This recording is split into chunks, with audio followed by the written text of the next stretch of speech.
Sudan's old regime is back, just not in name. As war shatters the nation, Islamists once ousted by revolution are arming the army, training civilians, and eyeing a return to power. Their message? Let the generals rule, then bring back the ballot. But with war crimes charges, foreign backers, and ghosts of Bashir, can democracy survive?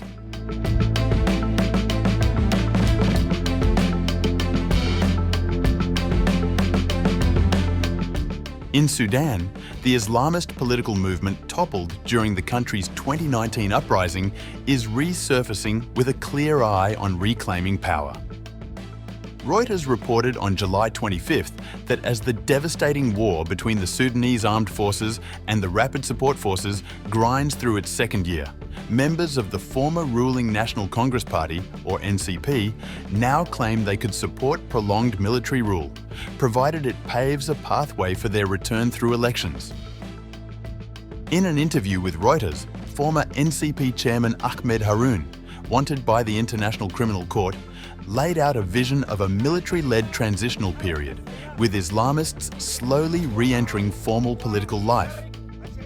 Their support for the Sudanese army in the conflict, including supplying fighters and training civilians, is already changing the war's dynamics, and possibly the future shape of governance in Sudan. Ahmed Haroun, speaking from an undisclosed location in northern Sudan, told Reuters that the Islamist movement now sees the military as a stabilizing force. Haroun suggested Sudan's post-war government should maintain a hybrid system where the army retains sovereign control while civilian governance returns via elections. We will not return to power through any method other than the ballot box. The Western model is not practical in Sudan. We must develop a model for the role of the army in politics, given fragile security and foreign greed, as this won't be the first or last war in the country. Haroun is among 4 senior Sudanese figures wanted by the ICC for alleged war crimes in Darfur, charges he continues to dismiss as politically motivated.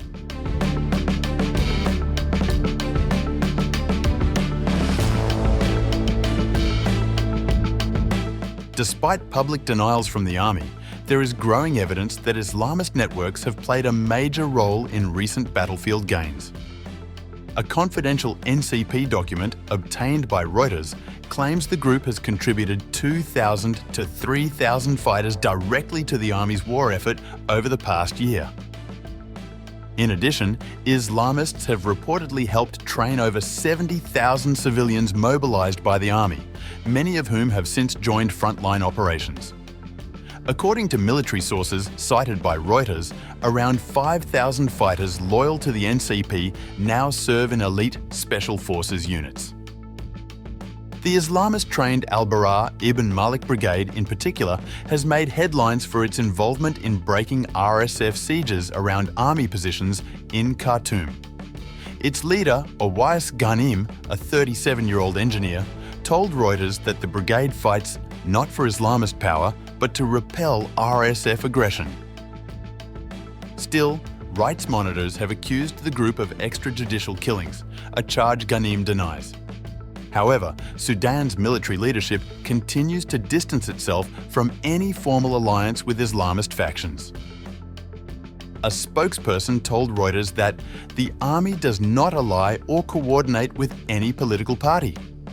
Yet, several Islamists and known NCP affiliates have recently been appointed to the cabinet of Camille Idris, the technocratic prime minister installed in May.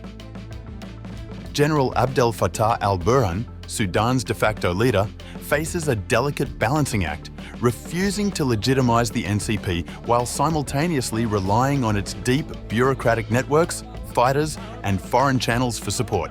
Analysts say this ambiguity has become critical to the army's survival.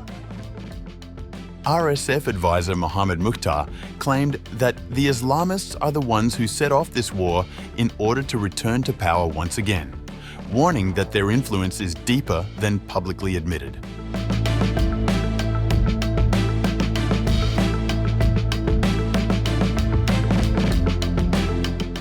The potential return of Sudan's Islamists to power could complicate its already strained foreign relations. the movement's historical ties to groups such as Osama bin Laden's Al-Qaeda and its previous use of military-style training for civilian recruits are well documented. During the current war, Islamist officials are believed to have drawn on long-standing relationships with Iran, Qatar and Turkey to help supply arms to the Sudanese army. While Haroon refused to confirm or deny such assistance, military sources say informal channels have been reactivated. This shift is likely to alarm countries such as the United Arab Emirates, which has invested heavily in countering political Islam across the region. The Sudanese army severed diplomatic ties with the UAE earlier this year, accusing it of supporting the RSF, a claim Abu Dhabi denies. Any further tilt toward Islamist-aligned regional actors could isolate Sudan diplomatically, particularly from Western allies already concerned by the deteriorating humanitarian situation.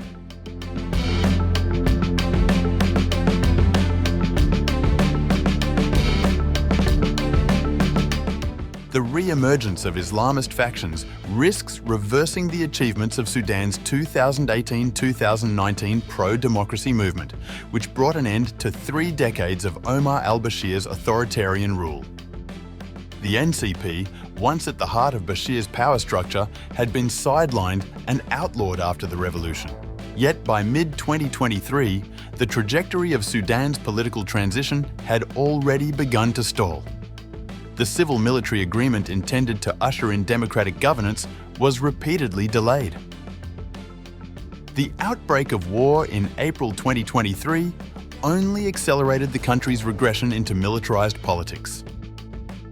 Now, with the army in need of foot soldiers and bureaucratic support, the NCP's networks appear to be filling the vacuum, raising fears that a future electoral process could be manipulated or delayed indefinitely under the guise of national security. While the NCP is historically rooted in hardline Islamist ideology, analysts suggest the current iteration is more pragmatic than theological. Under Bashir, the movement had shifted towards consolidating power and wealth, rather than pursuing a strictly religious agenda. Still, their return would mark a sharp ideological shift from the democratic aspirations voiced by millions during Sudan's protests in 2018 and 2019.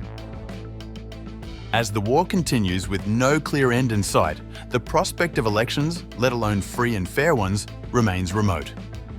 But in the rubble of Sudan's conflict, the pieces of a political comeback are quietly being assembled. And this time, it may come draped in military fatigues, not civilian suits.